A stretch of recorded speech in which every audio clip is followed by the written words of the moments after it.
shocking development. The federal government says being broke is allowed, but if you're broke and glowing, you are officially now a suspect. You can't be glowing more than your financial status. Look your problem. Producers have confirmed next season of Love Island will merge with the Hunger Games. Only one couple will survive the new format. Everyone else dies.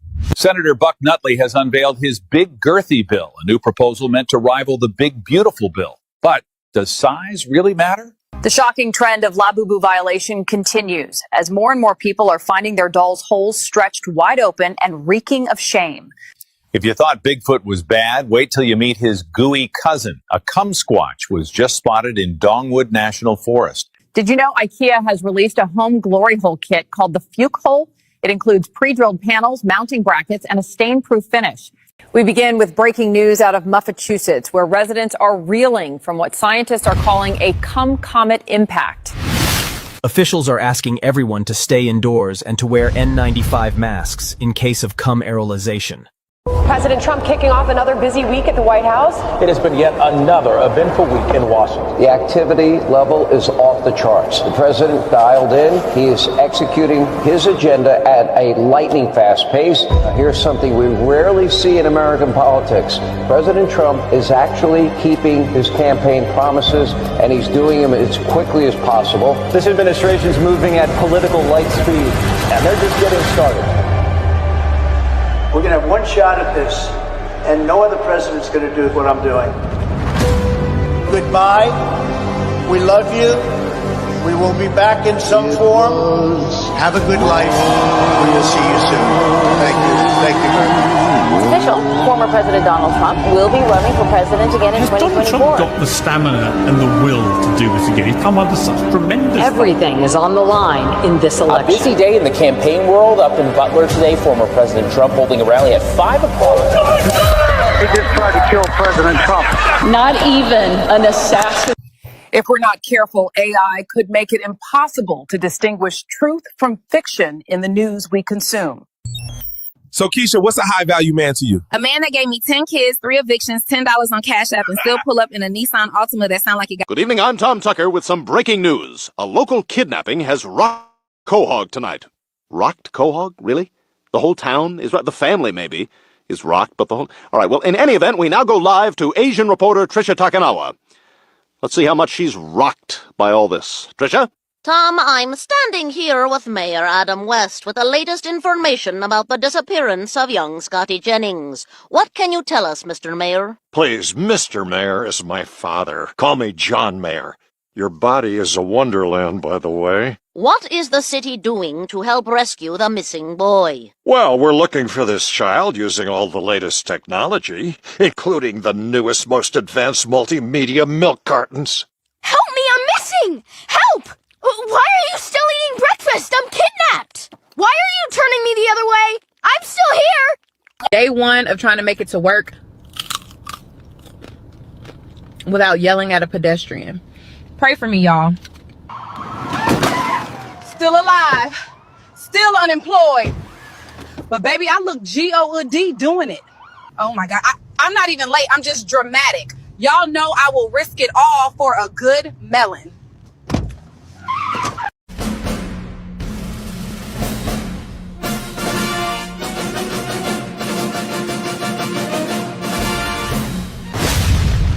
We have breaking news. A laser-guided ship missile has just been launched from Rectomopolis, reportedly targeting 𝐻𝐃. We're live from the scene where a laser-guided ship missile launched from Rectomopolis has struck 𝐻𝐃.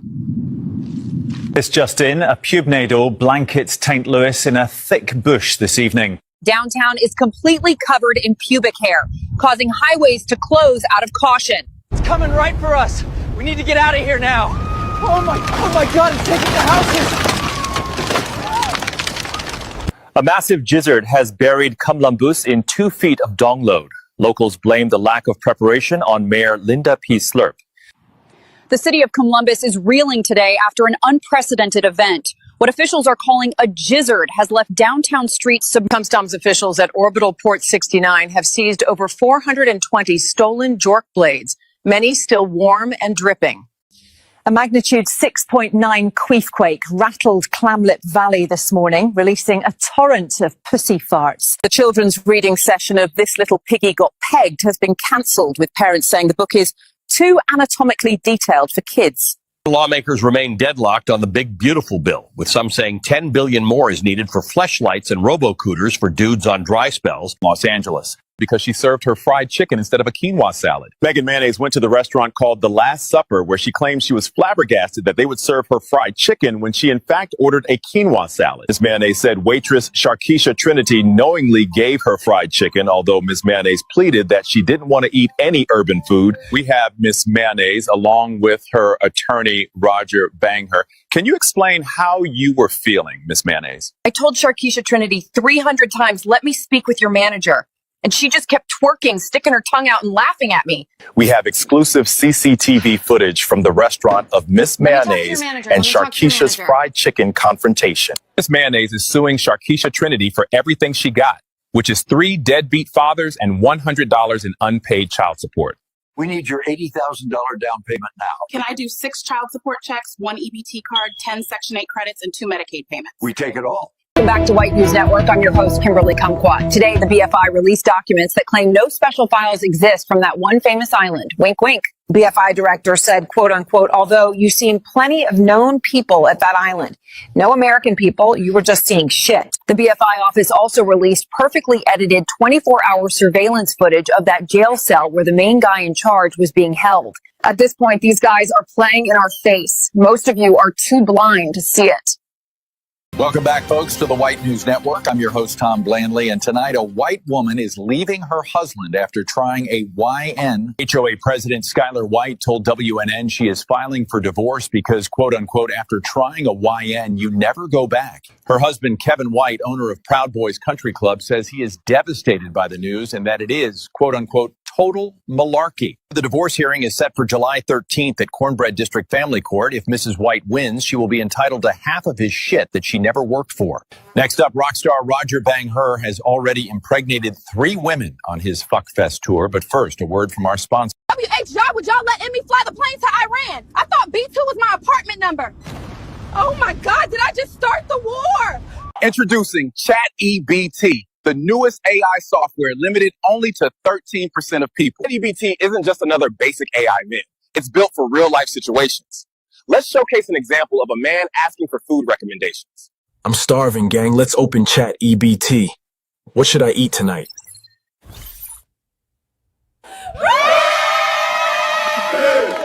ChatEBT is fully aligned with real-time data, giving you the most accurate, up-to-date definitions anywhere. Define child support. Unless you ask it to define child support. But ChatEBT isn't just about words or recommendations now. It helps with your everyday tasks and repairs, giving you the best solutions in real time.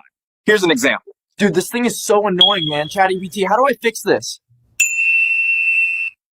You don't, man. Thank you all for your time today. We're excited for you to experience the future with ChatEBT. We'll see you soon.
All right, all right. Let's do some news. Put a one in the chat if you can hear me. Salute to everybody showing up. We got to do some news and cover this Charlie Kirk thing. I got special guests, Saul T. Bawlz and the one and only General Tito. Put a one in the chat if you can hear me.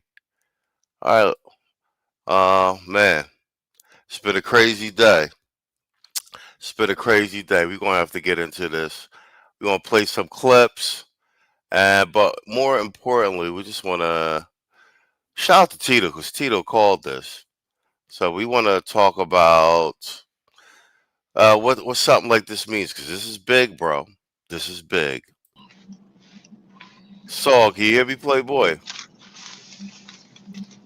Saul, let me get sound check. Saul. Mic check. There you go. There you go. You sound good. Okay, there go Tito. Yo, Tito, can you hear me? Let me get a sound check. Tito.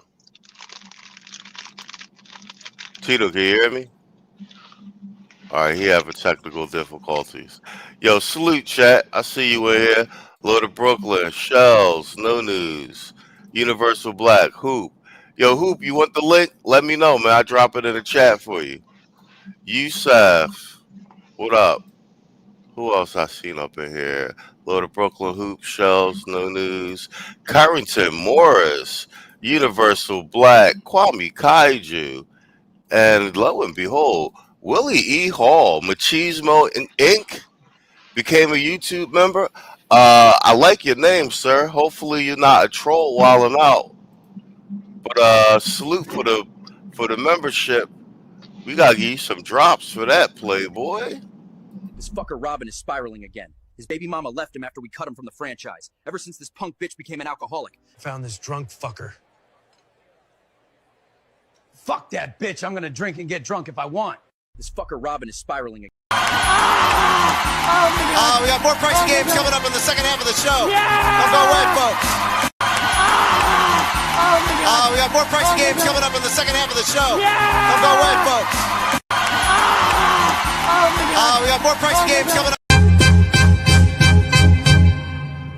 Man, fuck all you hoes. Fuck you and your mammy and your granny too.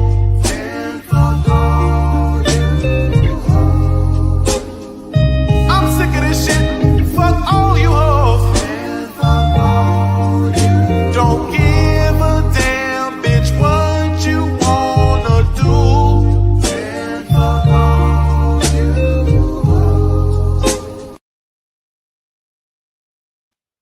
All right, bet. Yo, Tito, you there, Playboy?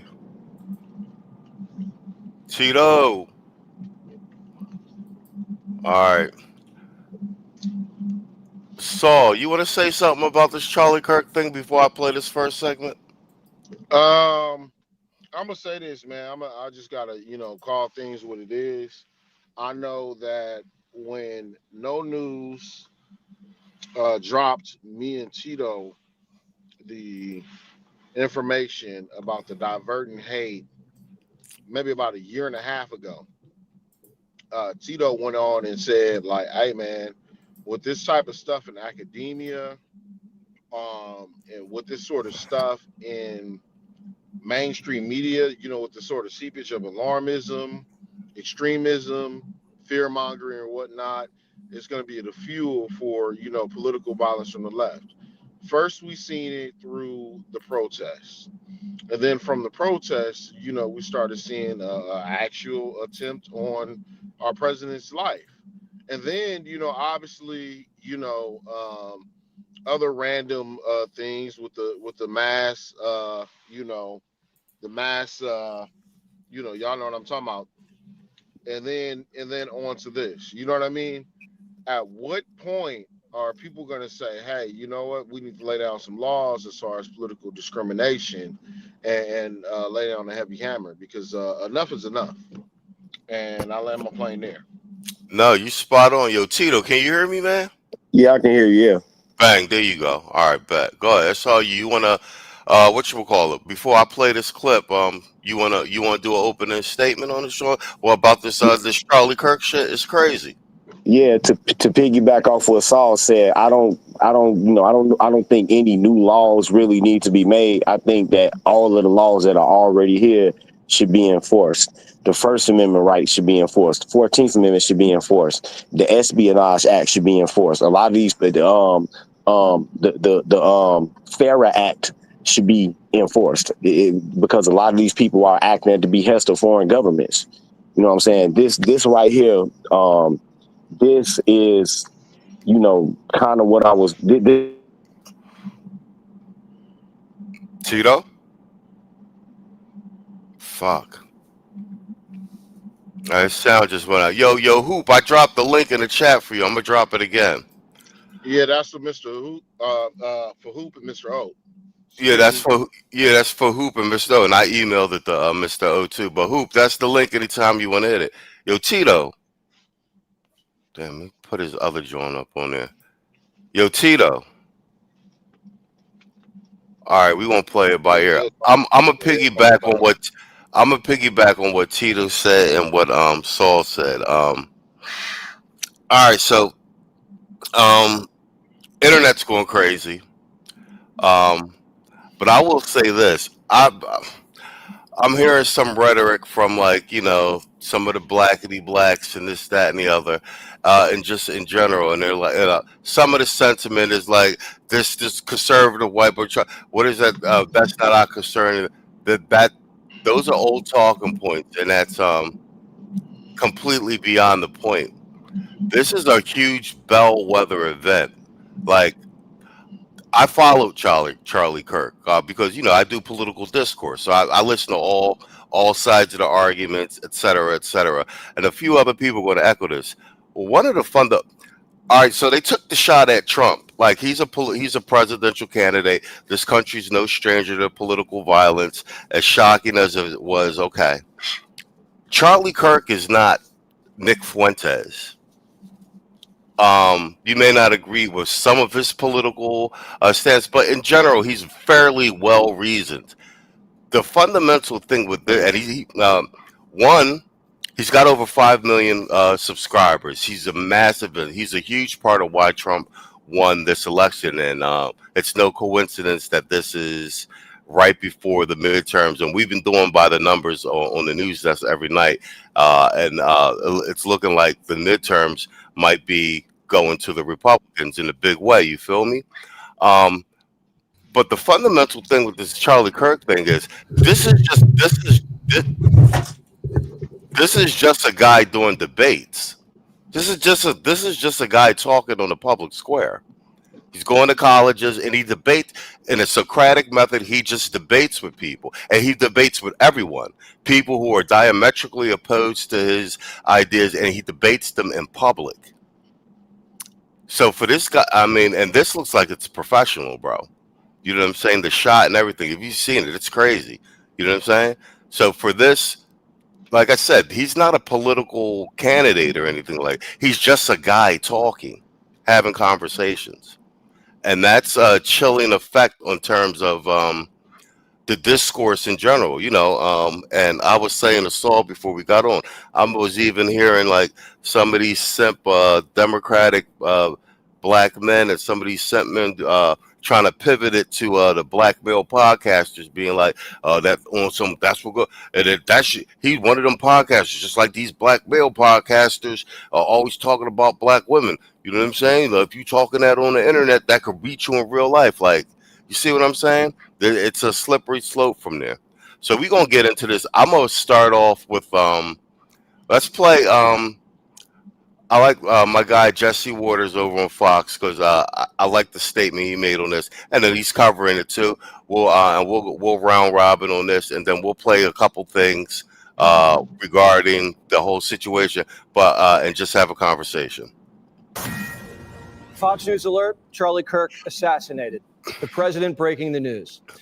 The great and even legendary Charlie Kirk is dead. No one understood or had the heart of the youth in the United States of America better than Charlie. He was loved and admired by all, especially me, and now he is no longer with us. Melania and my sympathies go out to his beautiful wife, Erica, and family. Charlie, we love you.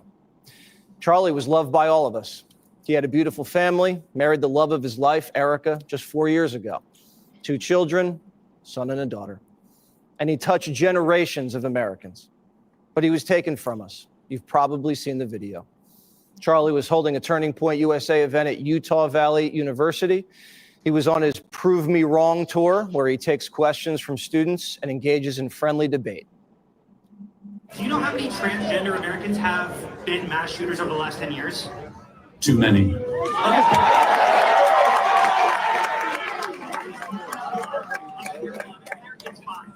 now 5 is a lot, right? I'm gonna give you some credit. Do you know how many mass shooters there have been in America over the last 10 years?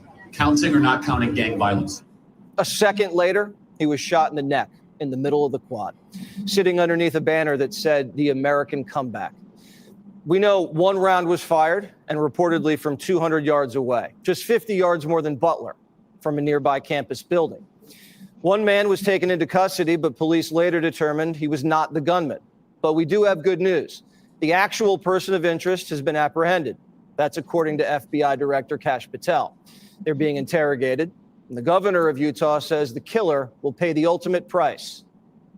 I want to make it crystal clear right now to whoever did this, we will find you. We will try you. And we will hold you accountable to the furthest extent of the law. And I just want to remind people that we still have the death penalty here in the state of Utah. And we're actually just hearing now that they have released the suspect who they thought was the killer. Police say... Yeah, they released them both. So the shooter's still at large. They'd used surveillance video from the campus that showed the suspect wearing all black running away from the scene. Before Charlie was shot, students actually noticed a guy walking on the roof. And the FBI tells Primetime they're aware of this tape that shows someone crawling across the roof before Charlie was shot. Get right up. Yeah. You think he'd already be in place? You would think that. So there's somebody on the roof right there? Just saying. He just ran from over, where's my finger? Well, from over there, ran in. Now he's right there. Just saying. After the round was fired, another camera captured another person running across the roof in the distance. Charlie immediately lost a lot of blood after the bullet hit his neck and was rushed to the hospital and then was pronounced dead. Immediately afterwards, Matthew Dowd on MSNBC said it was probably a fan who didn't know how to handle his gun. We don't know any of the full details of this. That we don't know if this was a supporter shooting their gun off in celebration, or so we have no idea. Oh, and then it got worse. MSNBC said Charlie deserved to die. He's been one of the most divisive, especially divisive younger figures in this, who is constantly sort of pushing this sort of hate speech. You can't stop with these sort of awful thoughts you have and then saying these awful words and not expect awful actions to take place. MSNBC has already apologized, but Dowd should be fired immediately because it's traitors like that who make it easier to get murdered. Charlie wasn't president. He wasn't even a politician. He was a young political star defending American freedoms, especially the freedom of speech. And if guys like Charlie are targets for assassination, we all are. Charlie Kirk's just like you and me. We speak our minds. We speak from the heart. We tell the truth because we believe in the country and everything that it was founded on. Charlie had the spirit of our founders, full of energy, passion, conviction, and an unrelenting pursuit of happiness. Charlie was always happy. You never saw the guy down. He loved what he did, and he never stopped working and fighting and pushing and persuading. Charlie Kirk grew up in the Chicago suburbs. Great athlete, good family. Dropped out of college to join the Tea Party and start a movement. He set up systems to watch professors and stop their indoctrination. Then he built up chapters across the country on campuses and launched Turning Point USA, creating the largest and best organized political mission for young Americans ever. His events were like concerts, the biggest stars on the right twice a year. We all had a blast. He left it all out in the field for Trump in 2024 and turned out the vote on the ground in the swing states. He had one of the highest rated podcasts in the country and was in constant contact with the president, J.D. Vance, helping push policy, execute an agenda, and communicate ideas. And he was able to raise millions and millions of dollars because people believed in Charlie. He was charming and earnest and never took a day off and was trusted by everybody who knew him. No one ever said a bad word about Charlie Kirk. Every time he did a hit on my show, he'd text me afterwards saying, "Thanks, Jess, for having me on. Really appreciate it." My 13-year-old daughter loves him. Grandparents love him. Charlie wasn't offensive at all. He wasn't trying to be provocative. He was a gentleman. He just asked questions, enjoyed debates, just like America's greatest leaders always have. All right, I'm gonna stop it right there. We'll play the rest of it, but shout out to Jesse. He actually captured a lot of my arguments and talking points. Hashim, what's up, Playboy? I see you, man. Thanks for the super chat. I'm gonna get to that in a minute. And Theo Waff in the motherfucking building. What up, Playboy? Now don't move to Peru, man. Ain't no chicks here. Saul, let's start off with you. A couple things, and then I'm gonna preface this with this. Right before the midterms, it's also the day before 9/11. Well, actually, it is 9/11 now. I thought that was coincidental too, but go ahead. 9/11 as well. But Jesse summed it up, and this is part of the conversation you and I were having earlier during the day. The significance of Charlie. 5 million plus subscribers. Turning Point grew organized off of the college campuses. So he's got a network on all the college campuses. He was killed on the campus. And we know that these campuses are become the bastions of indoctrination, et cetera, et cetera. They couldn't get the Trump. Charlie Kirk is a huge reason for the massive young voter turnout during Trump's recent election. So I told you behind the scenes, this is cut the head off to kill the body. And all the things that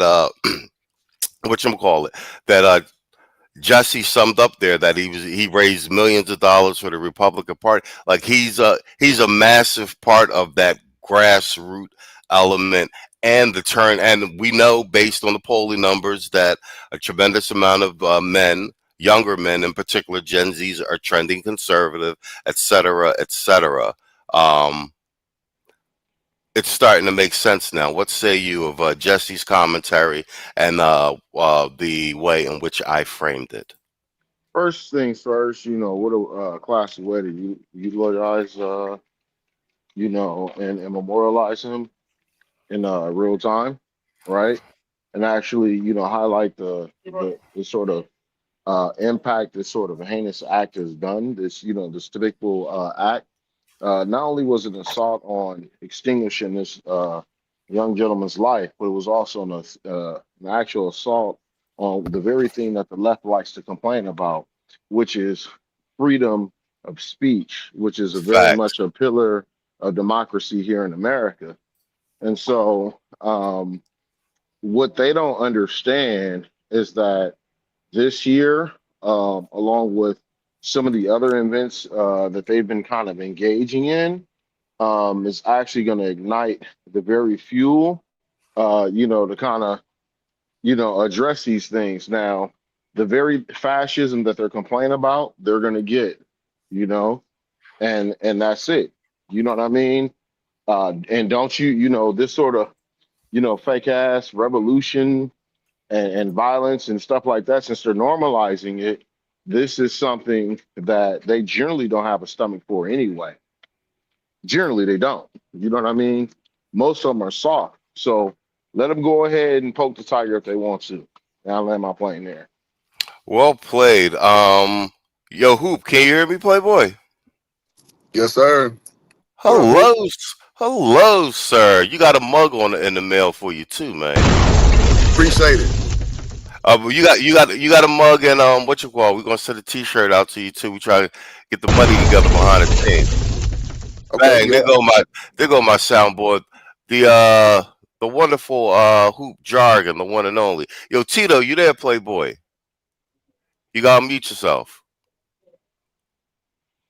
Tito. Yeah, I'm here. Yeah. All right, Yeah. there you go. This is actually apropos. Let's go to you next because what had happened, I messaged you. I was like, bro, Tito, you called this shit. I'm gonna say it again.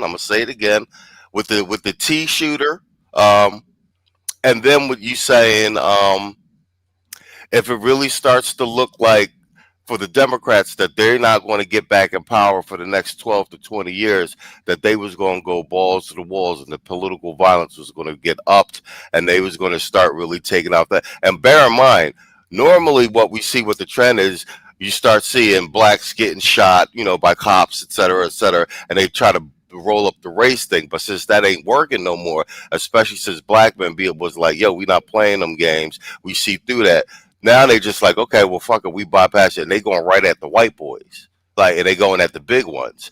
But you called this. Yeah. And they're saying the word on mainstream media now. Is this going to lead to a civil war? But you said this shit. And I thought it was a bit hyperbolic, but I was like, let's see how it play out. So I could give you flowers. You called it. What say you? Yeah, well, the whole racial provocateur card, that's not off the table. That's what that thing was in Charlotte the other day with the white dude cutting, stabbing old girl on the train. That was a 𝐬𝐃 subject that they sent to her with a history of mental illness. This right here was I was telling people when I first saw the video that's a professional hit right there. Yes, it is. And you can another thing that you can tell that is a professional hit is listen to the report of the firearm that was suppressed. That wasn't a regular gun. That was something that was suppressed. I don't know if you could tell by the super shrill. That's suppressed, mm-hmm. Right? But yeah, so they know that now online influencers, this is why this more ties into what I was talking about. They are going to start one day coming at individual content creators, right? Because they know that the online influencers are the tip of the spear. The alternative media is the tip of the spear. The mainstream media blew their credibility wide in 9/11. I keep telling people that with the weapons of mass destruction thing, nobody is ever going to believe them again for the foreseeable future. Nobody's ever going to believe them again. So now people turn to online influencers. People turn to all type of content creators here, TikTok, the Facebook, Rumble. And so, but it was because he was so influential. It was because he energized young people, and they know that that's where they vote lies at, that this is why they made the choice to do this. Oh, and by the way, it's possible that he could have been running for president himself in 2040, and they might have nipped that in the bud too.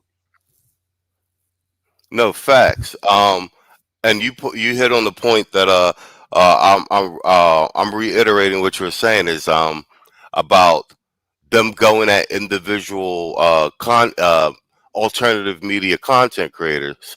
And if you just want to look at Trump's support base, they made the big stink about Joe Rogan, the podcast, et cetera. But if you're going to be tactical about it, the most important person in the Trump base in terms of turning out the vote, converting the young voters, males in particular, because Democrats have a male problem, it's Charlie Kirk. This is really an example of trying to cut the head off to kill the body. Hoop, what say you? Yo, man, it seems like, man, you can go a lot of places with this, because if the backdrop is the undercurrent of like young men being inspired by these online entities, we're kind of seeing like, by hook or by crook, damn near all of them are meeting some type of fate. And by that, I mean, let's go back to Kevin Samuels. You know, Yes, sir. I mean, a lot of people have different opinions about, why, his storyline ended how it ended. Let's look at Andrew Tate. Damn, to get everything stripped from him. You know what I mean? Yes, sir. Having movies about Andrew Tate, like basically demonizing his voice, cutting it off. Myron Gaines being demonetized, and discredited. Whereas, these guys like 3 years ago were like running the shit, if we remember things properly. So in comes Charlie Kirk, not necessarily the same lane. He's not a red pillar per se, but he's a guy that galvanizes that young. I forgot what the current generation is in college now, but he has their ear. And I was arguing with a brother today on Facebook. He's like, this ain't no big deal. Ain't nothing. It's just a dude on campuses arguing with college students. I'm like, bro, you're not paying attention to the movement. These young kids do not consume legacy media anymore. They look to these podcasts, to us, to tell them what to think. They don't listen to Al Sharpton no more. They don't listen to goddamn you name it, bro. They don't listen to no more. People listen to Roland Martin for good or for bad, right? Facts. So with that being said, I said this on Facebook too. I was like, 9/11/2001, I was in AP government class for my senior year. And I remember my teacher, Mr. Curley, said, guys, remember this day. You'll never forget it, and the United States will never be the same. I never forgot that. So I was 17 at the time. I'm 41 now. Y'all do the math. So with all that being said, this is a very crucial, pivotal event because, like Tito was kind of alluding to, now you're starting to affect that undercurrent of, influence from the grassroots level, right? From the digestible online media sector, which has been dominating. And that's why these cats like Joy Reid have been losing their positions because nobody want to listen to their bullshit no more, right? So I'll land it here. This reminds me the way he actually went out. My ears did perk up when I saw 9/10. So, I got to do more delving into that, before I can find the real reasoning. But this looks like Hegel shit, all like hook, line, and sinker. With that, when you make a synthesis through contradiction, Yes, because sir. he's supposed to be the Second Amendment guy. A leftist would say it this way. And he was talking Man, about, you're right. They already spinning it that way. You spot on. Go absolutely, ahead. absolutely. So they spin it. So now he was literally talking about the gun violence thing, and then pop. That's Hegelian dialectic if I ever seen it, man. And so, my ears are up this whole way when everybody tries to explain it because this is not nothing. And like I said, to my people who follow me on Facebook, I'm like, this is gonna be. I'm not sure. I can't put my finger on it, but this would be a pivotal moment. Charlie Kirk was not a nobody. Yo, you spot on. I'm gonna play the rest of this. Shout out to Hashim with the $5 super chat with the salute supporting the stream. I appreciate you, bro. Let's play some drops. Introducing ChatEBT, the newest AI software limited only to 13% of people. ChatEBT isn't just another basic AI myth. It's built for real-life situations. Let's showcase an example of a man asking for food recommendations. I'm starving, gang. Let's open ChatEBT. What should I eat tonight?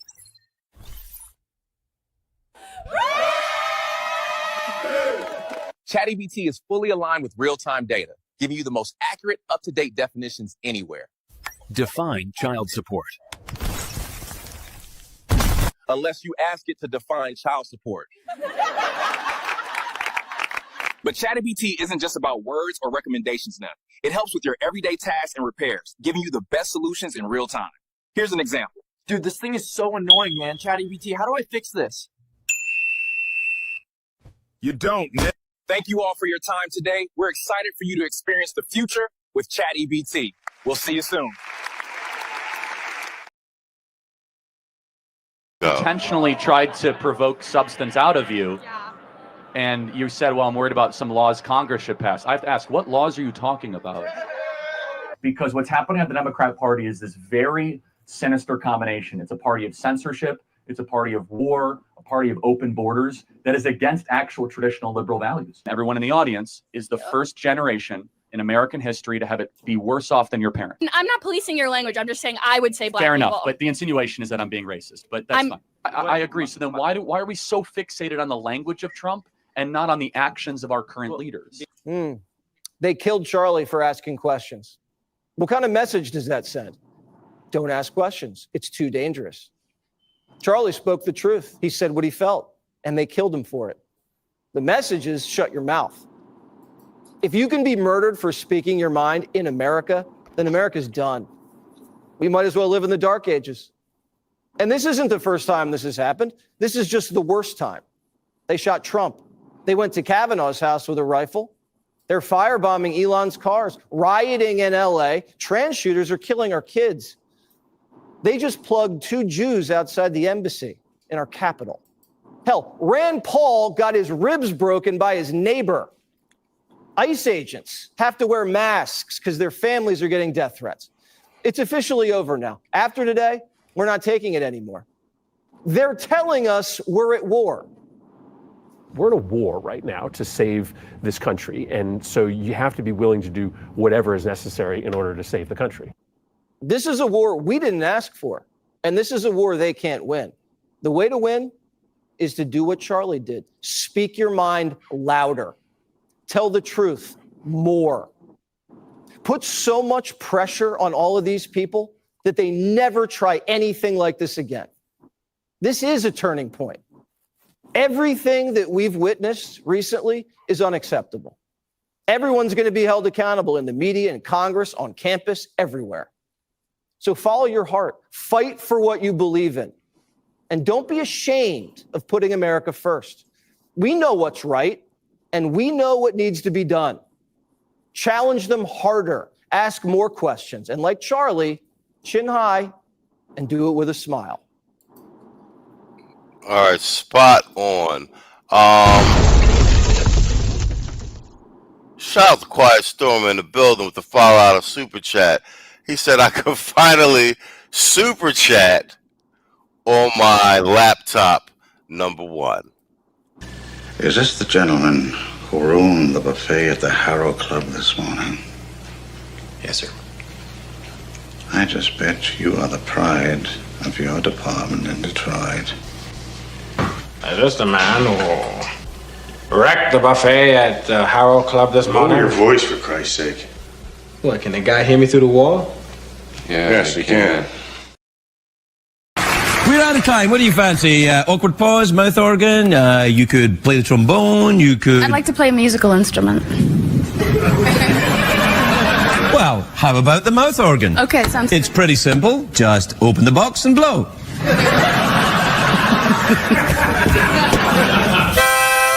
Yep, that's great. Best I ever heard.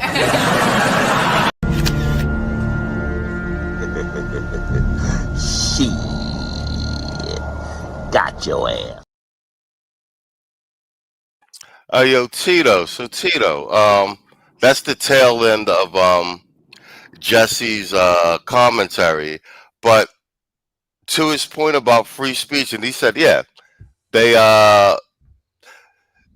unalived Charlie Kirk basically for asking questions. That's essentially what he was doing. That's just why this is so heinous in and of itself.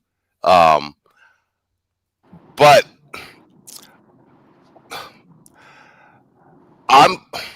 my question is, this is the canary in the coal mine type thing. It's a message among other things that I'm already starting to see some of the rumblings on the internet. How, like you said, this is them directly sending the message and targeting independent content creators. They start with the big one at the top. But how is this going to roll over to black male content creators? Many of us who supported Trump, all of us are seeing weird stuff happening with our channels.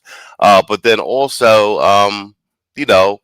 actually speaking, and I'm not even going to say conservative talking points, because we have a black male political agenda down here. Shout out to Dr. Tia San Johnson and Dr. Ron Neal.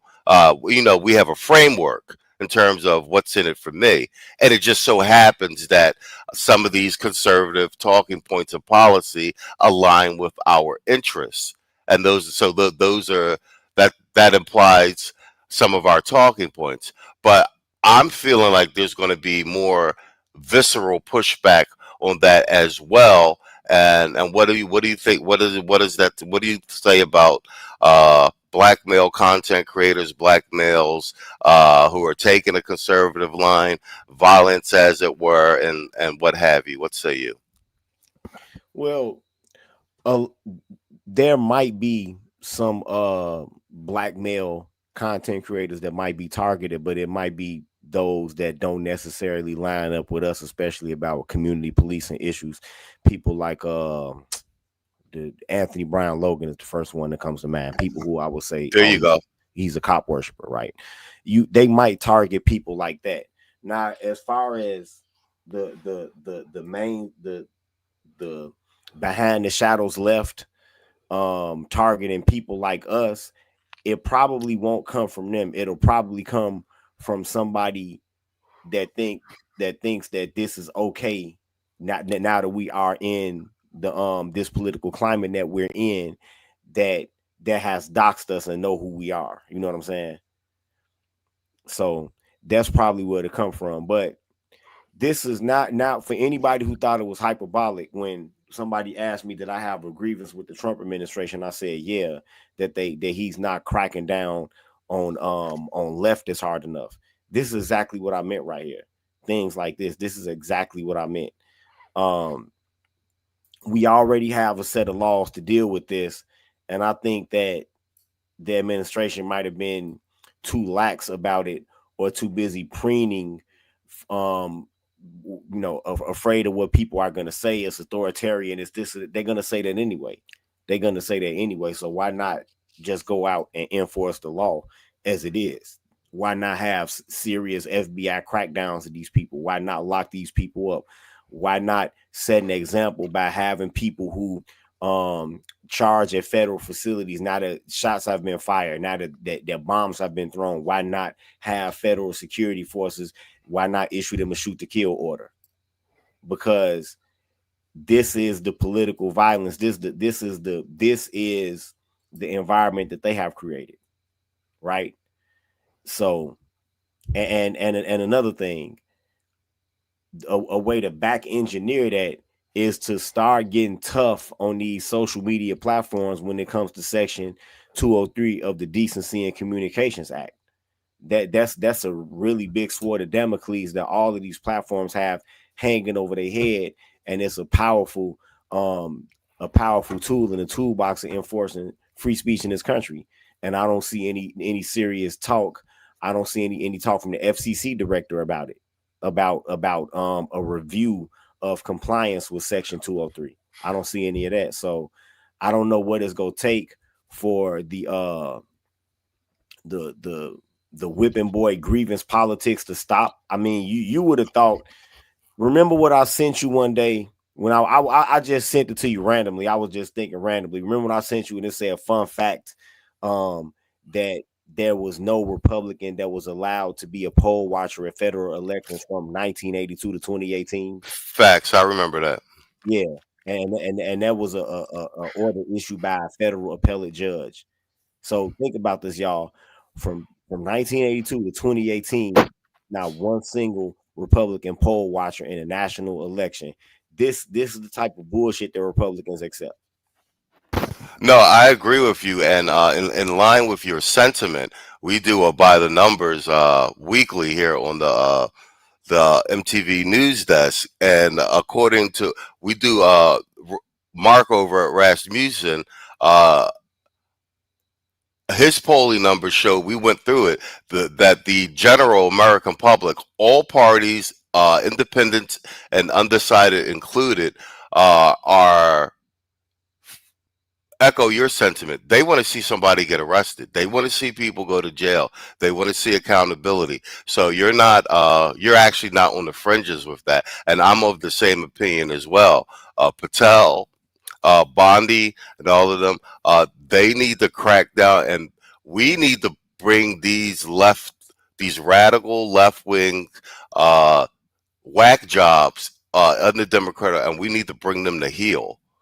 Like they are tearing this country apart. Aside from, I've said this before, aside from whatever grievances I have with the country in terms of black men, et cetera, a member of my males in my family have fought in every war in this country since the Revolutionary War. I am fundamentally a patriot. And all of our grandfathers, great grandfathers, and shit.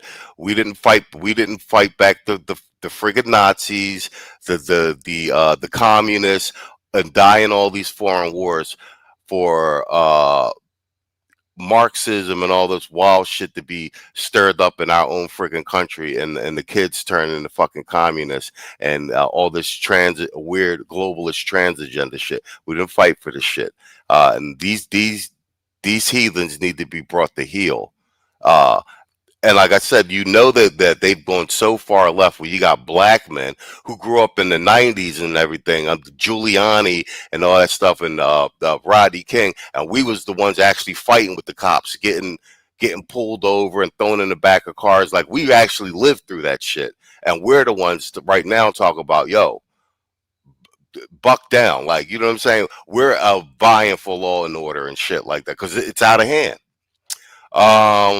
Hoop, same line of questioning. What say you? Yeah, I kind of like where y'all gentlemen are going, and I, my brain got to turning as you guys were speaking, and this is a culmination of what America let go for too long. And by that I mean this, man, as a former educator, bro, all we're doing is breeding these Marxist leftist progressives who basically going through the school system, and they basically don't like or love their country. They think leadership is basically negligible. It's just whatever they feel like doing is what to do. And you see them as they grow up, they never really exit that line of thinking. So as it kind of permeates, you see them, some of them who are really unhinged, they act in an extreme fashion. Whereas, well, let's take a step back. Whenever something proves it's leadership handling business, they're gonna go counter every time. Again, with the Marxism thing, like we saw it from like January on to now. You get into the tariff situation with Canada and Mexico. What did these niggas do? Yay Mexico, yay Canada, right? Zelensky coming there with his workout suit, right? And they, he gets a little pushback on that, but he's kind of coming there like trying to sling dick around like he got some leverage, which he don't. What did these niggas do? Oh, that's disrespectful how they talk to Zelensky. You motherfuckers don't give a shit about no goddamn Zelensky. You don't give a shit about the Ukraine. Like, what are we talking about here? Right? So it's like at every turn, these motherfuckers are anti-establishment.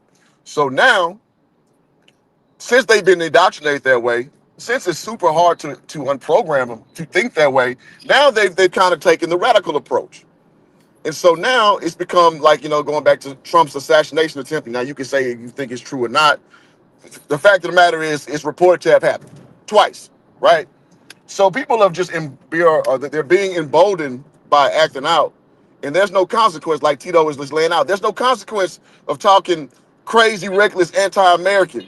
Oh, and I didn't mention either. The immigrants, they all can come. Why the fuck are we kicking immigrants out? They don't have to show no paperwork. Right? So everything is counter structure, counter order. So this is just another permutation of that same mentality that seems to be, a very accepted thing, especially post 2020. Hoop? Oh, you muted yourself. But well played. Well played. I agree with your sentiment wholeheartedly. You know what? Saul, go ahead. All you. Let me go ahead and piggyback on that. The great poetic philosopher Sugar Free had once said, "That which finds, that is what's instilled in the mind, the body follows." Right. And so, with that being said, this is the culmination of council culture, y'all. You know what I mean? Right? Like, this is, the sheer level of indoctrination of intolerance when somebody has an opposing view of yours to the point to where you're willing to act out in violence, by somebody just simply having a different opinion than yours or a different worldview than yours. And I ain't agree with everything your old boy said, but just the sort of power of groupthink, and the sort of echo chamber of the left, and how people are, punished when it comes to, physicality. And they try to exert their power first with council culture by,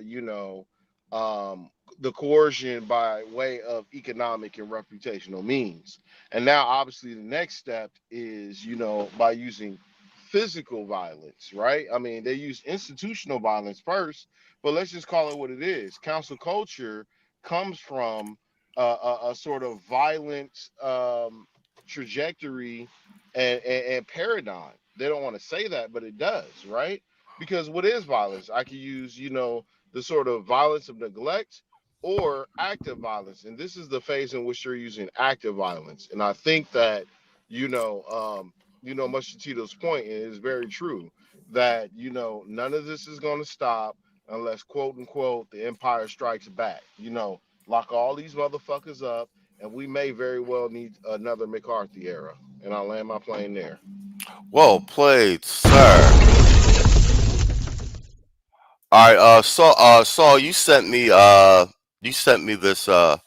this piece on this, and this is regarding Cash Patel making a statement about it may being a professional shooting. This is from Explain America. I actually watched this channel as well.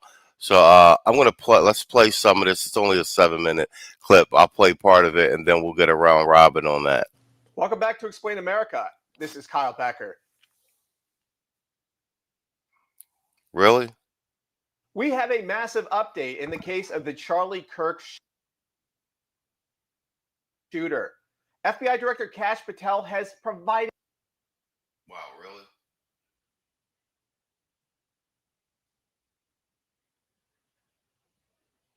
A mind-blowing update on this situation, and it looks really astonishing. But before we get into the story, please like, share, and comment this story. We really appreciate your support for common sense journalism. Now, earlier today, I reported correctly that Cash Patel had apprehended a subject and was held by the police, in his phrasing, according to a connection with the Charlie Kirk shooting. And he put this out on X a while ago. I'll read you exactly what he said really quick. The subject for the horrific shooting today that took the life of Charlie Kirk is now in custody. Thank you to the local and state authorities in Utah for your partnership with the FBI. We will provide updates when ready. This turns out to not be the bombshell update that we all thought, as we sat and waited for a suspect's name to be released to the public, because we wanted details about what motivated this shooting. And I also provided video that suggested that this was a professional shooter who had found his way onto an unsecured rooftop and had made a very professional shot that hit Charlie Kirk in the throat and ultimately killed him. But in this new update, Cash Patel says that this suspect has been released, and the disturbing thing about this is so the shooter is still on the loose. This is absolutely unacceptable. We had hundreds of people at Utah State. There were people with video cameras. There are multiple videos showing these people. So the FBI that could hunt down MAGA grandmas years later at January 6th can't apprehend this suspect in a timely way. So we're sitting here going on hours later. It is almost 9 o'clock Eastern time. And the suspect that killed Charlie Kirk over 5 hours ago is still on the loose. If we draw on what Cash Patel just said in his update. This would be very disheartening if they cannot get this suspect. I think a lot of people will be outraged even more than what they are before. I think with the Charlie Kirk news that he had passed away and what that had done to his family and the implications of that, I think people were already on edge about it. And I was thinking that if they got this suspect and we had enough transparency on it right away, that we could all sort of stay rational and cool about it. But if this person is not apprehended and we don't have answers about who did it, this would be potentially as disturbing, if not more disturbing, than the Trump shooting in Butler, Pennsylvania. Because, well, with Thomas Crooks, we still don't have all the answers about this character. This was the name that was given to us about the person who was reportedly shot and killed on the roof. And this person was a computer nerd that didn't leave a social media history, had foreign accounts and a cell phone. We still don't have answers on that about exactly why that person did. There are a lot of things with the geo-tracing of crooks and so forth that are just concerning about where he went, including in the DC area near FBI facility headquarters, it looked like. So from one of his associates, but we don't have any of that information right now. So we're not even left to really connect the dots on this until they get a suspect, because we can infer, we can speculate, we can guess that this person was a left-wing ideologue who was triggered by some of the recent comments that were made about Charlie Kirk, whether it's the South Park satire or whether it was the CNN hits on him the night before. I mean, really, they usually don't talk about Charlie Kirk on these mainstream cable news networks. Not that often. I do the news every day. You guys probably watch it every day, just through social media. I'm not saying you watch CNN or MSNBC. I mean, look at their viewership. It's horrible, and for good reason. But they mentioned Charlie Kirk in the news the day before, and a day later he's deceased, according to these reports. And so why the clustering of the timing here? Like what is going on? And now they don't have a suspect. I'm not saying there's any kind of connection per se, but the timing is disturbing to say the least. And we need answers as soon as possible, because look, we have videos. I showed some in the other in the earlier video. We have videos of a suspect on the rooftop. And if this person got away, I mean, what kind of confidence will we have after that? It will be completely shaken to the core. Let us pray not only for Charlie Kirk's family, but they get this suspect so they can bring him or her to justice. The timing of this, I mean, Charlie Kirk was talking about transgender mass shooters of all subjects. I don't know why. It could be a coincidence, but then he was taken out. Maybe somebody didn't like his political rhetoric, and that's what happened. And but we don't know. It could be a personal beef as well, which I don't believe. I mean, I've seen this, and Charlie Kirk is a great guy. I knew Charlie a little bit. Spent time with him, hosted a panel with him at TPUSA on election integrity. Did a few other events with Charlie. Charlie's been a friend of Explain America and Conservative Brief. And he is going to be missed. But FBI, we need the suspect. Please provide him as soon as possible. Provide your comments about this. All right, bet. Let's start with you, Saul, and then we'll hand off to Tito, because this is your segment. Old boy's making a lot of good points, and a couple things that I noticed as well, especially with the news coverage after the shooting. MSNBC already had a package statement that he brought it on himself, and that they're ratcheting it up about. And once again, I've made this point to draw some comparison. Charlie Kirk is not Nick Fuentes. They're two different animals. Like I said, Charlie Kirk, he's conservative leaning, et cetera, et cetera. You may not have liked some of his political stances, but in general, he talks to everybody. He's primarily on the college campuses, and his whole thing is public debates. And when I was in university, this type of shit was normal. They would bring in people from all sides of the parties. They would have these lectures, and then the students could get up and you would just ask questions and you would debate. Like this is a normal part of American society. So the fact that this person is getting a set, and once again, and I also didn't know, they're saying that his wife and kids were there. So it's like it's an extra layer of just insanity. But what say you, Saul, about this gentleman's commentary? Mic check. Yeah. You good? I will say this much. There's more than what meets the eye there. I don't know if they're trying to throw people off the trail. I think they may have had somebody. Maybe it's a competency thing. Maybe it's an insider job. You understand what I'm saying, right?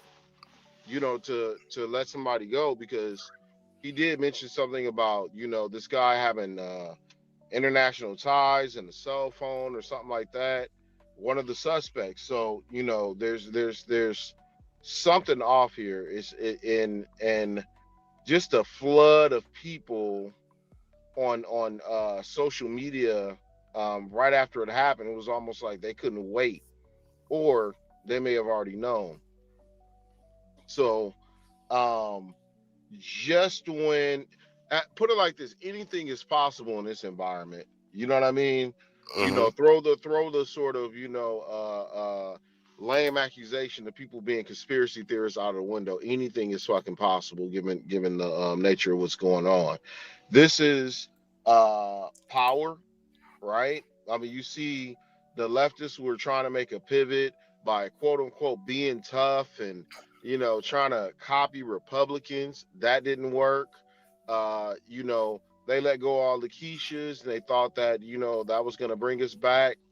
That didn't work. People see them for who they are, and at this point, they've been sort of ingrained into institutions from major industry to academics to law enforcement to all kinds of different stuff, to the point to where anything is possible. And I'll land my plane there. Well played, sir. Man. Lord of Brooklyn says he actually had where are my comments? Come on, bro. StreamYard just be screwing a nigga back here, bro. This shit crazy. Lord of Brooklyn says, there we go. I just saw President Trump's official response to Charlie Kirk's assassination. 𝐋𝐈𝐍𝐿 will be given the green light now. He stated those who fund this behavior will be targeted too. I hope so. I'm with Tito, and like I said, we looked at the poll. We looked at the polling response over at Rasmussen. General public consensus is they want to start seeing these people locked up, and they want to the general public, and that's even polled Democrats as well. Tito, what say you to this gentleman's commentary on 𝐋𝐈𝐍𝐿's statements and his ideations on the shooting? Like I said, this this was a professional hit, but this is something that is years in the making. Now, what you said about when you used to be in college, yeah, I experienced the same thing. I was known for when leftist speakers would come in that I would always, ask them the most provocative questions and put the screws to them the most. People started making fun of me, calling me the Black Alex Keaton. Remember Alex P. Keaton, for Family Ties. Yeah, people, yeah. So this was years in the making. The first time, let me tell you something. This is how I saw. This is one way that I saw this coming over the horizon. Remember that weird conservative skinny the fruity dude that had the Greek last name Lexi Yanosis or something. I know you're talking about. Remember when somebody ran up on him while he was on stage in Chicago? Mm-hmm. Yeah, I know what you're talking about. Yeah, they should have cracked down on that shit back then. And that was during Obama. They should have cracked down on that shit back then. They should either drafted legislation. They should have cracked down on that shit right then. Or what they should have did to the woman that accosted him and ran in his face and all that, they should have gave us civil rights charges. Because when when somebody is speaking at a public event, yeah, Milo Yiannopoulos or whatever, yeah, that was his name. Exactly, Milo, yeah. When you speaking at a public event, number one, you're performing interstate commerce because you're on the lecture circuit. Most likely you're speaking in a place where you're not from. So you're conducting interstate commerce. You are exercising your First Amendment rights. You are exercising your 14th Amendment rights to equal protection under the law, right? And so when somebody interferes in the commission of those rights and they are interrupting interstate commerce, they should get a civil rights violation. They should have been doing this. All of them people that ran up and the other conservative speakers, it's too many to name at this point. They should have given them all civil rights charges. If they would have been giving them civil rights charges back in the Obama administration when this shit first started happening, this wouldn't be happening today, because it would have been rather unfashionable to get, that type of serious charge for acting a damn fool somewhere. As far as what he means, Trump gives 𝐋𝐈𝐍𝐿 Patel the green light. Again, why wasn't that a thing your first day in office? Because the administration was preening, trying not to look authoritarian. They're gonna accuse you of that anyway, man. They're gonna accuse you of that anyway. If you say that you're here to help the country, then help the country, because this type of this. And and somebody said that I predicted this years ago. I think what I said was that cancel culture is really dress rehearsal for a pogrom. If you just want to ban somebody from public spaces, that becomes a dress rehearsal for purging them, physically purging them, right? So in that respect, yeah. But they could have cracked down on this years ago, but they didn't. They didn't. All right, Hoop. Same line of questioning.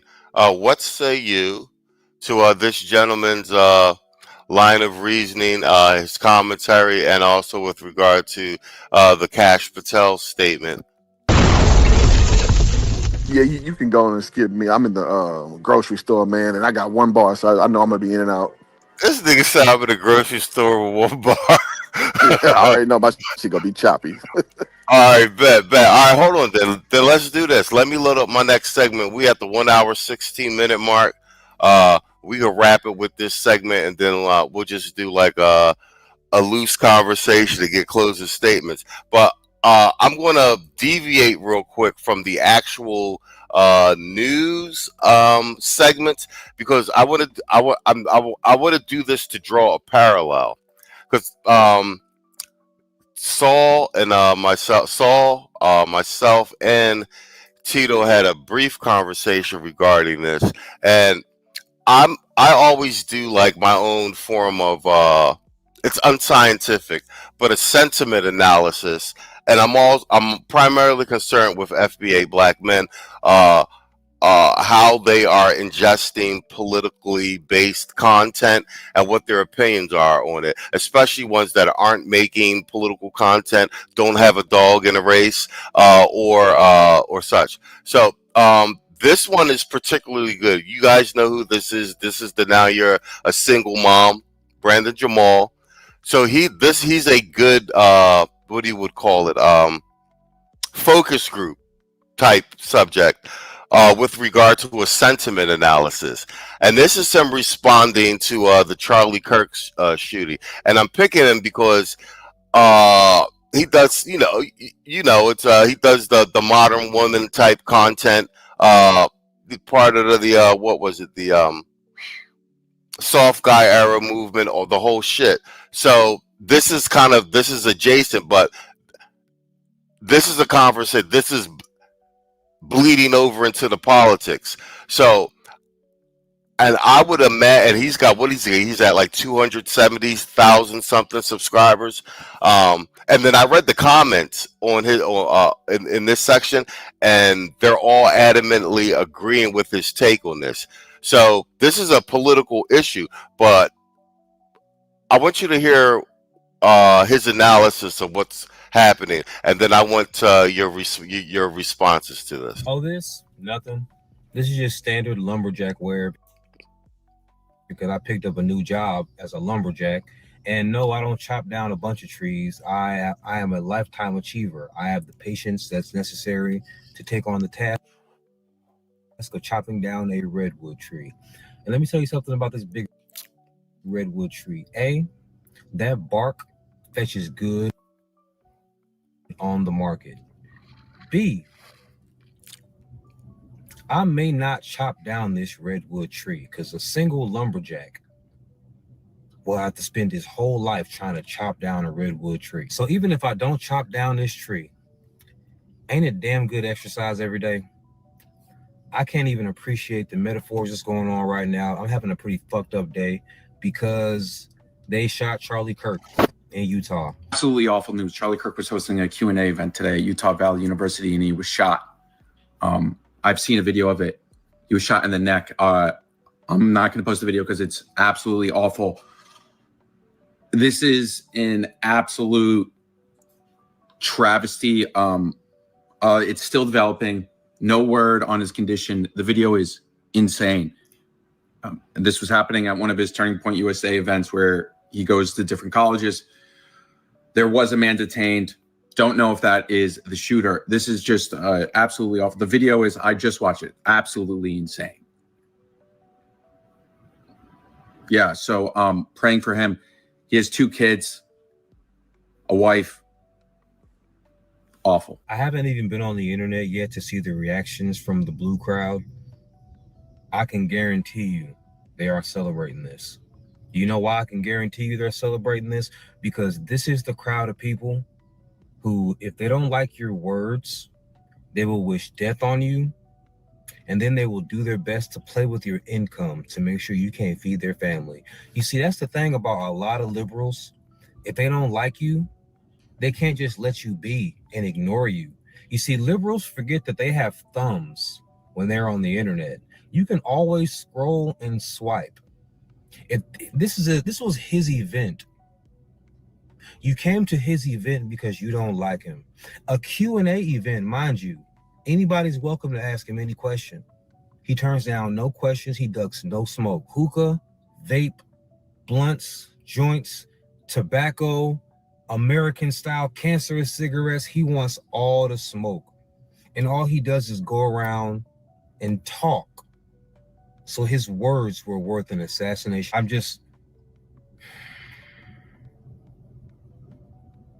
just starting to feel like liberals are actually evil. There are so many examples of just pure evil. Let's just start in Chicago right now. There's killings all the time in this city. But when Trump comes to do something about it, they're going to protest the National Guard and the Army or whoever he wants to bring in to keep the city safe. Have you seen Washington, D.C. recently? It's a haven. Niggas be outside frolicking, 2 o'clock in the morning, shining, jewelry on. You could ride around with your car. It's no big deal. You're not going to get carjacked. Why shouldn't the biggest cities in America be safe?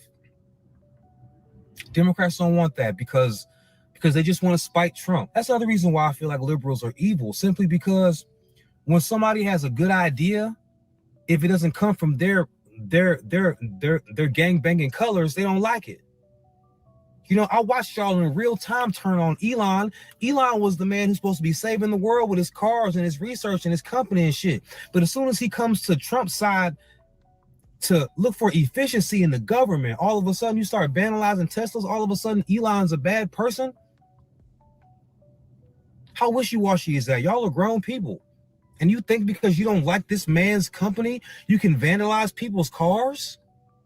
Why do you think that is okay? Because your party thinks that's okay. I was a liberal my whole life until last year. And that's when I was like, you know what? I can't just be liberal. I got to give everybody a shot. Now I can 100% never agree with any liberal, because what the hell are they be doing out here? The agendas that they push, they are the most anti-American people ever. Biden gave all that money to Ukraine in multiple WAPs. And in the same breath, niggas in North Carolina had to apply for a $750 loan after a hurricane. And in the same breath, you brought criminals from other countries to give them 5-star hotels and debit cards with thousands of dollars. Then you wonder why this nigga Trump won by like 70%. It was nuts. I knew it was going to be an ass kicking. That lady couldn't complete a sentence without... that lady couldn't answer a question. All she did was give that drunk auntie wine laugh. She be doing how she be doing. She be laughing. She laughs at her own jokes. Meanwhile, Donnie is actually hilarious. Let's just start there. We know America likes entertainment. And second of all, everybody's sick of the agendas. You know, most people in America were liberal when it simply meant let them get married. But people turn conservative when y'all put all these ubiquitous-ass books in elementary schools, when y'all start letting non-binaries be elementary school teachers, confusing these children, forcing parents to have this conversation before they wanted to have this conversation in their house, all because their teacher is some damn it. You know, last time I checked, every single last one of the letters in Libiquita has something to do with a sexuality. So why in God's name are y'all forcing sexuality on children? Why is this shit all in the cartoons? It's a sexual identity. I think y'all forgot that we know that. And we know that you know that. You know how we know that you know that we know that you know that? Because every single time y'all want to celebrate this shit, y'all are 7/8 naked. Every time. But you want this shit around kids? I can only imagine how much sooner I would have been on the conservative side if I had children. Because what in the fuck is wrong with y'all? He's just chick. It's pure evil if you want children to be aware of sexual identities. You hear what I'm saying? You hear what I'm saying? You got too much dip on that damn chip. It was cool when y'all could get married. It was cool when y'all got the same rights as everybody else. Why y'all got to be all up in the cartoons? We ain't talking about television. We're talking about goddamn cartoons and fucking elementary school books. You know there's a goddamn book called the Gay BCs? Who the fuck is that book for? Do you see why my new lumberjack job is excellent for me? Because it's good. Not only is it good exercise to swing an axe at a redwood tree all the live long day, I get to get out some of that frustration that is pent up inside of every single adult who actually feels like children need to be protected. Children need to be protected from these Libiquita niggas. They're turning the kids trans on purpose. They're turning the kids trans on purpose. That Minnesota shooter, I was going to do a whole video about him, but I'd rather not. But his manifesto was, I don't want to be, y'all seen it. I ain't gonna go there. And I even shot Charlie. Charlie's not even a politician. Charlie's not even a politician. He's just a smart man who be owning people when they talk. Me and Charlie are a lot alike. I'm nowhere near as intelligent as he is because he's read more books than me and shit. But if I'm arguing with somebody and they say a good point and you're right, shit, you got it. But for the most part, if I'm opening up my yapper, I ain't wrong. Because I live the way God intended. I got 2 eyes, 2 ears, 2 nostrils, and 1 mouth. I listen, observe, and smell twice as much as I speak. And sometimes when they in tandem, 4 or 6 times as much. You hear what I'm saying? So if I'm talking it, I know what the fuck I'm talking about. And if I'm wrong, I'll tell you I'm wrong, especially if you prove it to me. But these liberals are not with that shit. If you tell the liberals that they're wrong and their words can't bother you, they think about violence every time. Immediately they think about violence. You know what else proved to me that the liberals are just evil these days? The VMAs. You know, the VMAs know that their audience is mostly teenagers and young impressionable minds. And everything was just so Libiquita and sex and Libiquita. Sabrina Carpenter, her whole everything is this protects trans people. Anybody, trans people ain't in danger? Shut the fuck up. They're no more in danger than anybody else. Shut the fuck up. And why is this in front of kids so much? She's like a cute little girl. She looks like a little girl, so the little girls like her. They're gonna look up to her. And in her video, she be killing straight men for no reason. Her newest video is a travesty. Just sex, sex, sex. Libiquita, Libiquita, Libiquita. Libiquita, Libiquita, and sex. And this is made for kids. You can listen to the sounds. It's made for kids. Ariana Grande. Thank you to I my want to thank my therapist and gay people. I love you so. What the fuck, girl? You want to thank your therapist and gay people? All these kids. This nigga, young blood. All he did was walk around being super ubiquitous on purpose. All right, bet. You see why I said sentiment analysis, and I picked Brendan for a reason, because we all know Brendan for the jokes, the now you a single mom, like that's his lane. And he said some important things. I've been liberal all the way up until last year, but if I had kids, I would have been conservative. This is what I'm saying. Like this, he don't even make political content. He's not even a political. And like, I'm picking him because he's black. He got a big following, and that's a sentiment. And if you read the comment section, everybody's agreeing with him. And that's what I'm saying. And he's really upset about this Charlie Kirk shit. He made the same argument that I made. Like, yo, bro, he's just out there owning people. He's debating everybody. He's not ducking no fades. He either win or you lose in public. And they shot him for that. So the free speech thing. The nigga got killed for talking. Tito, take that. No Diddy. Yeah, man. This is not only has this something that's been in the making for years, but every time one of these leftists come on, and I explained this to people before that since most leftists are atheists, most leftists are deists and all of that, they kind of cling to politics as their like quasi-religious belief system. So when they come on air with these breathless ass reports and they conflate everything and they gaslight and they lie and they talk about or they do the repeating thing. Now we all familiar with this. Constitutional crisis, a chilling effect, you know what I'm saying? So they do this form of brainwashing to people, and then what ends up happening is they create the environment for things like this to happen because they attach almost like a holy war's religious significance to everything, to every news event with this type of reporting, with this type of sensationalist, breathless reporting. It creates the environment for things like this to happen. It does. Even though they won't admit to it, it does. And believe me, they know what they doing when they say this type of shit.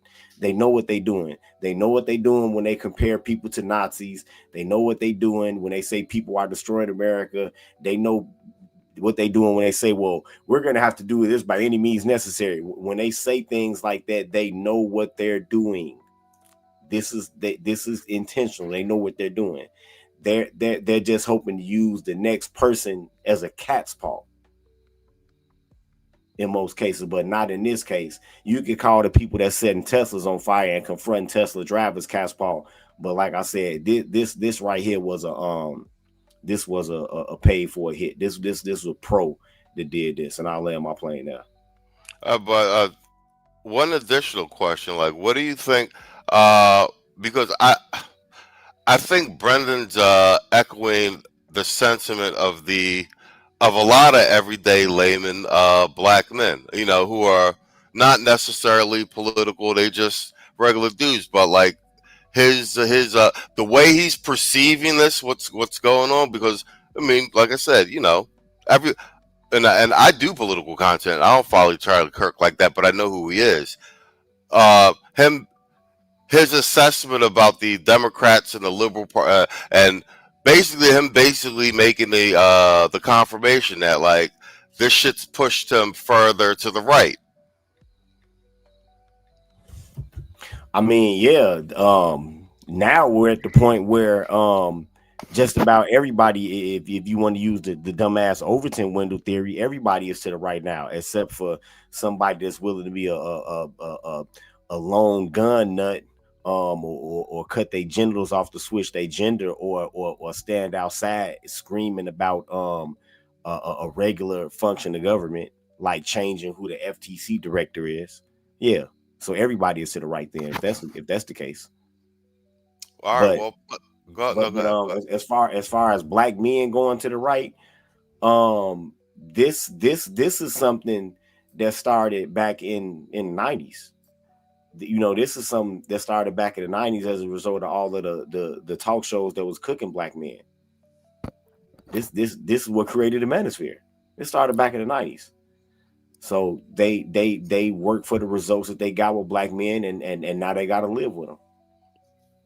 Facts. Saul, same line of questioning. Both questions in part. You mind asking the double barrel questions again? Well, one, his overall general sentiment, and like I said, this is my attempt at like a small sentiment analysis directly after the event. And I picked Brendan because he's got a huge audience. He's not a political content creator. He's the tongue-in-cheek modern women content creator. But the fact the impact of the shooting and his perspective of it from a political standpoint, and him making the talking points that mirror many of ours that we made on the stream this evening, and him being like basically that the liberals are evil, and him making his argument about the agendas and whatnot, and how this is pushing him further to the left. And do you think he represents a larger portion of black men that we're not aware of, but that are less vocal? Generally, men are logical, right? Mm-hmm. I mean, we invented, rhetorical prowess as we know it, right? From, the speaker out on the streets in Athens on to, deliberative debate and discourse, throughout the ages and stuff like that. More emotion has been handed to women. We just got to call it what it is, right? So men are listening at what's going on throughout all the distractions and the reactions. And, and the greatest common factor is anything anti-Trump, right? And nobody could be 100% quote unquote disagreeable. We're more logical than that. So what's happening is through this sort of alarmism, men are starting to step up and kind of dig well, man, well, damn, this whole past year, particularly young men, right? At some point, or former or whatever, you had people who wasn't interested in politics like that. Your would you say 18-year-olds to about 28 years old, when they out and about, spending the night on the town, chilling, they're young, right? But this year alone has dragged out the political season to the point that there was something, I can guarantee you, something that they've heard about or seen as far as the ridiculousness as to what's going on, that they probably sit and thought and hey man, this is over the top.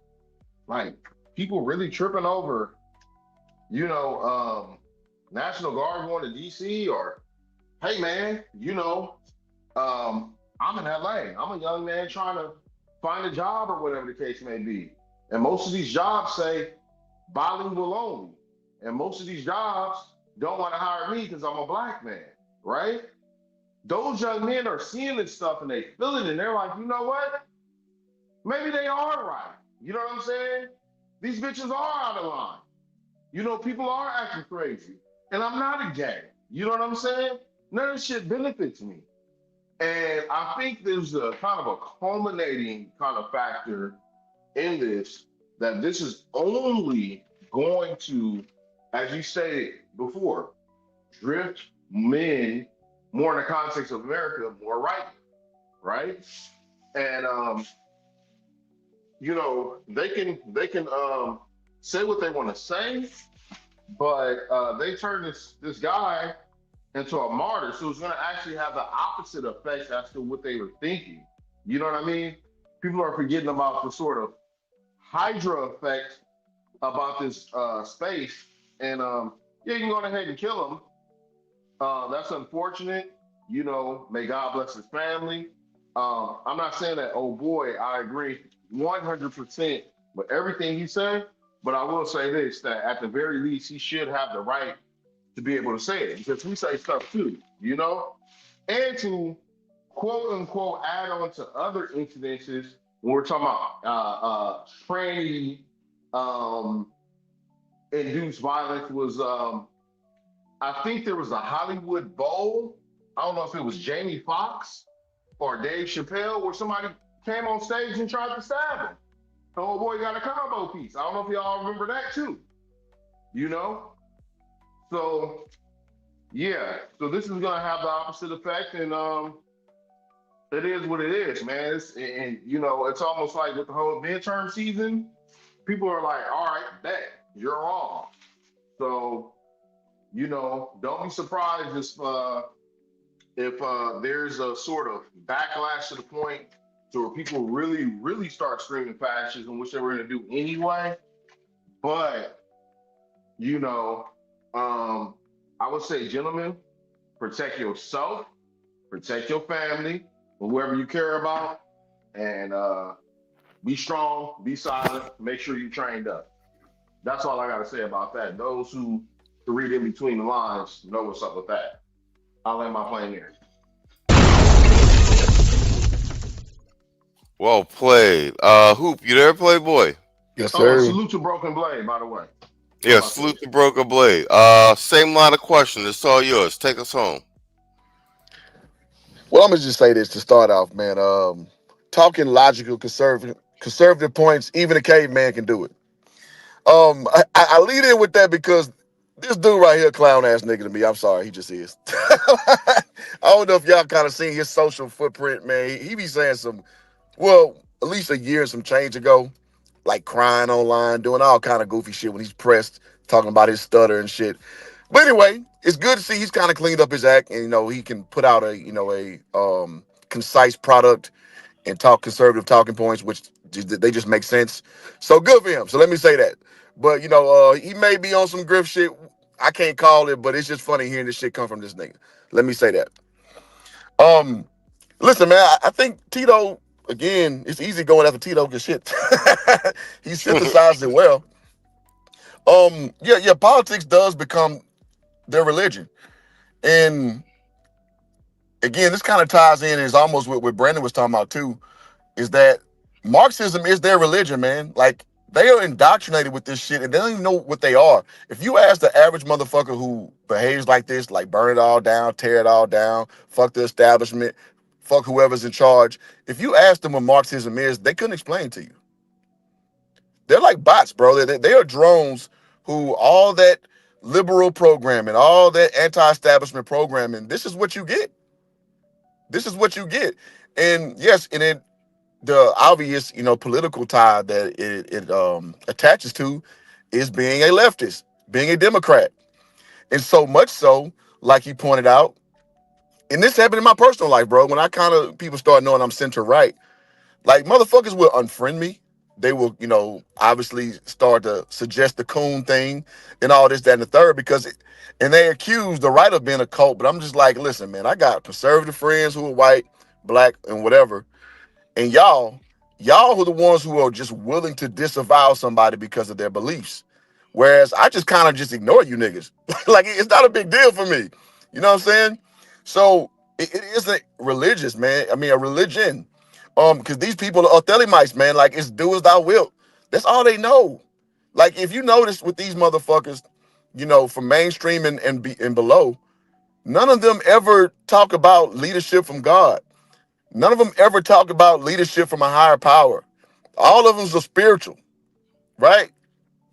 So they're guided by their own programming, not even knowing that there's an end game to the way they think, and the end game is nowhere. And also, none of these niggas care about family. Think about it. Think about it. So it doesn't, all of this kind of aligns with, and I tell my homies all the time, I'm like, any phenomena will do. They have the same type of defeatist, nihilistic mentality to everything. So when you see like a guy being killed for his belief, it doesn't do anything to you because you don't believe in anything. But when you are, a Marxist and borderline anarchist, you get incensed by things that are chaotic and thinking that is normal. Just look at it, man. Look at any phenomena, man, over the course of a whole year, over a calendar year. Look at the things that happen and the things that are chaotic, they on board with. The things that are about establishing order and structure, they're against. So I always say this shit, man. I don't negotiate with terrorists, man. So listen, man, I'm just not surprised. So when they going down the timeline and they all for, like Brandon was saying, for all the gays and all the T's and all that, it's like, yeah, that's par for the course. They like chaos. They like things that can't be defined. But when there's things about, structure, and United States kind of turn the corner and establishing boundaries with these countries and setting a standard, they're all against it. So, I mean, again, any stimuli will do. That's just what they are. So I'm glad people like even Brandon are starting to, kind of see it, because if you've been having your antennas up, you've been seeing this at least since 2020.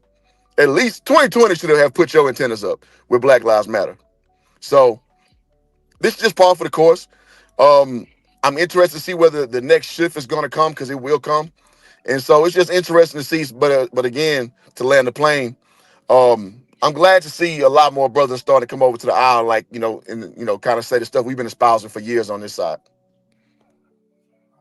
Well played.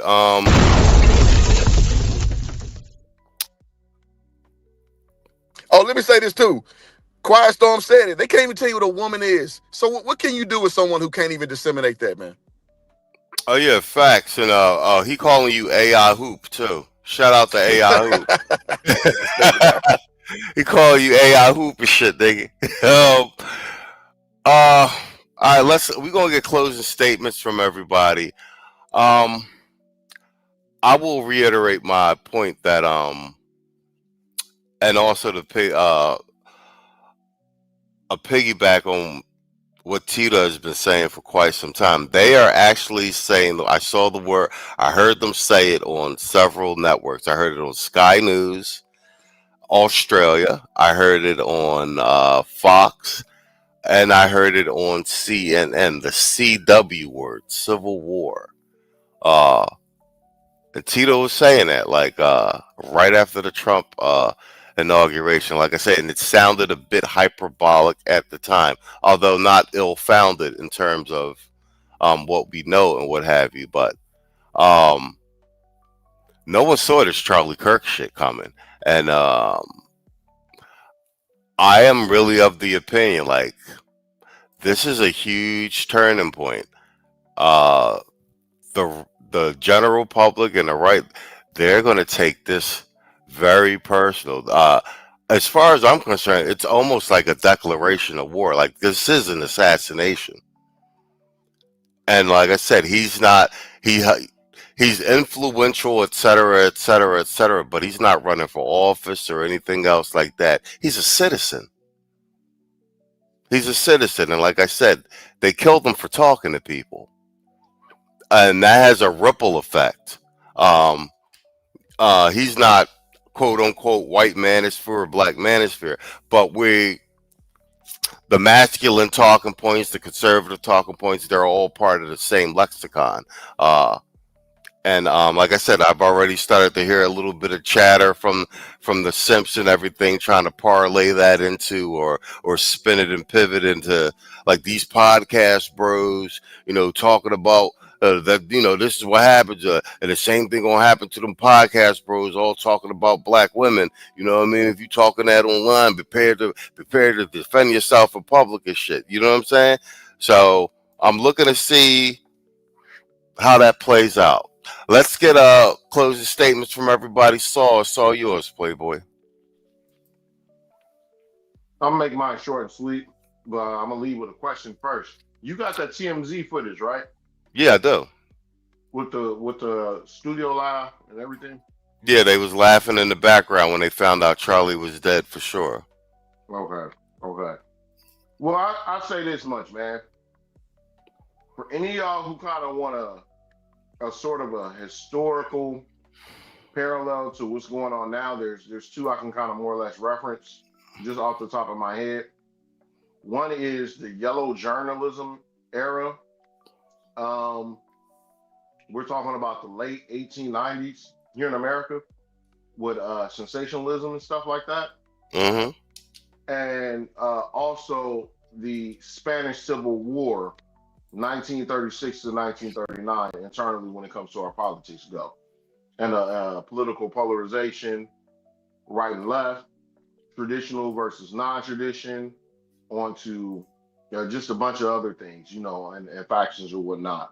So, for the guy who wants, more teeth to this, and kind of seeing what's happening, how history kind of repeats itself, they can easily reference, those two eras. Once again, yellow journalism era, as well as the Spanish Civil War, 1936 to 1939. I land my plane there. Salute to y'all that all came out. Hoop jargon. Good seeing you. Good to see you a little more often, man. I'm gonna have to holler at you on the back end, man. And, you got people been begging for you to come back for the show. We got Tito here, who's another resident fanatic. Y'all can go back and forth about Midwest and South, man. Yes, sir. So. All right, bet. I'll play this TMZ clip at the end of the closing statements. But Tito, it's all yours. Go ahead. Yeah. This should be a surprise to nobody that people are talking about Civil War, because we just had the modern day Martin Van Buren as our last president. And that was the last president before the Civil War. So we shouldn't be surprised. Well, all of the things that were there that could have been stopped. And the crazy part about Biden is that when those Democrats were in the primary stages, they were telling you what they were going to do. They were telling you about DEI. They were telling you that they were going to tear down the wall. They was saying it. They was open with it, right? They was open with it. But this, I know that people have a normalcy bias, and that the thing is to think that the inertia of your everyday banal life is just going to carry from one day into the next. But no, history doesn't work like that. Reality doesn't work like that. And for the younger people, I really feel sorry for them, because they is certain things that they didn't experience before this republic possibly comes to an end. They most likely didn't get to experience like when club life was nice. They probably didn't get to experience days before social media, days before the internet. They probably didn't get to experience having a free range childhood. It's a lot of things they didn't get to experience. And they didn't get to experience the feeling of losing a job and then just walking on your lunch break and going to get another job. They didn't get to experience that. They didn't get to experience gas that was less than $1. It's so many things that people that are older than them got to experience that they didn't get to experience. And it's sad that they might not ever get to experience it, because this might be a turning point, a downturn in where this country is going to go. I think it definitely is. I hate to be the bearer of bad news. And, like I told Saul earlier, never have I been, the last time I was this sad to be right is when I predicted that DJ Pope dude. I had said in this one video, I said, before a few years come to pass, you go hear about a whole mass of black women getting AIDS, and then it happened. So this is the saddest I've been since I found out about that. When a bunch of people start emailing me everything saying, hey, look what happened. You predicted this. So yeah, this marks a really sad turning point in our country, unfortunately. And I'll land my plane now.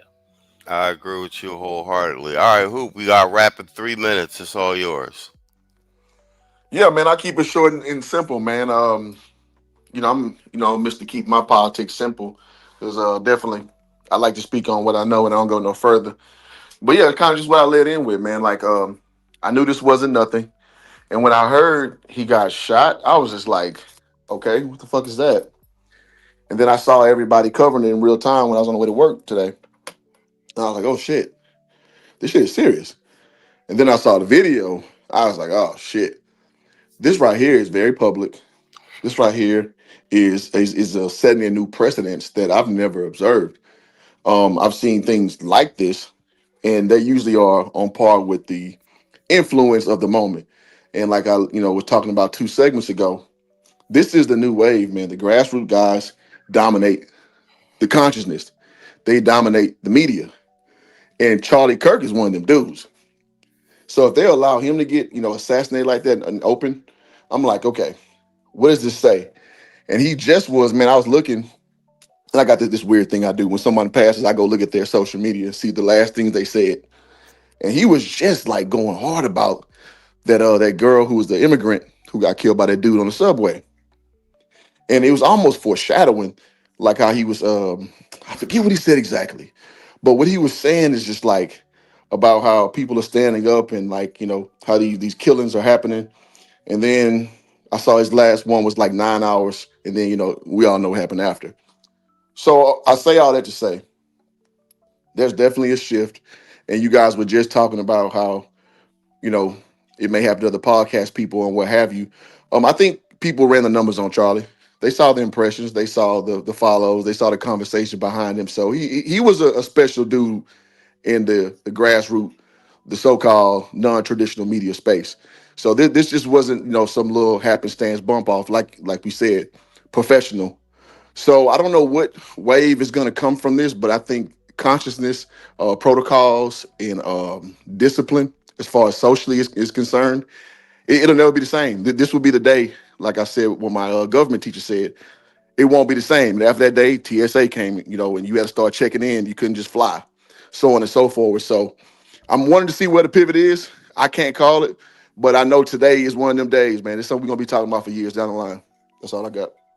Well played. Red Sigma says they used to only show black men bleeding on the news. Things are different now. Well played, sir. Yo, that's our time. That is our time for the evening. I want to thank all my panel for coming out and helping us do the show. This one's for the public record, man. Everybody keep your head on a swivel, man. We living in strange times. We'll see you guys tomorrow for either Obsidian or News Desk. We playing it by ear. Yeah, this was a big one. I want to say good night and good luck.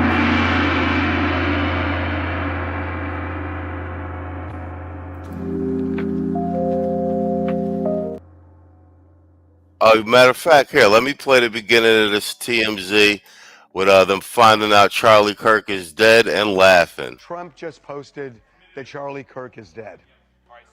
Janet, go. Hear him celebrating in the back? Let's do that one more time. Trump just posted that Charlie Kirk is dead. Janet, go. Go to TMZ going to try and get that wiped from the internet.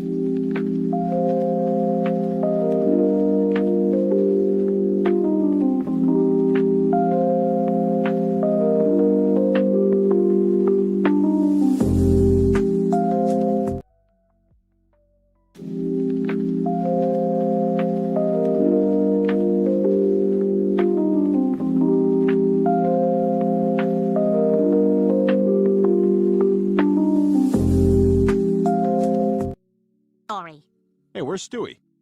That's tomorrow, and that is it for us today. Okay, I don't know. Whatever it is, it's not right on the teleprompter. There it is. We are going to do Sting, yeah. There's no words there. To play us out. What does that mean, to play us out? To end the show? Yeah.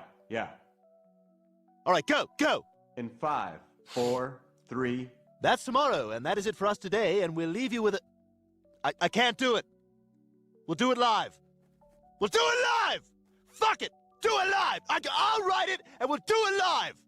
Fucking thing sucks! In 5, 4, 3. That's tomorrow, and that is it for us today. I'm Stewie Griffin. Thanks for watching. We'll leave you with Sting and a cut off his new album.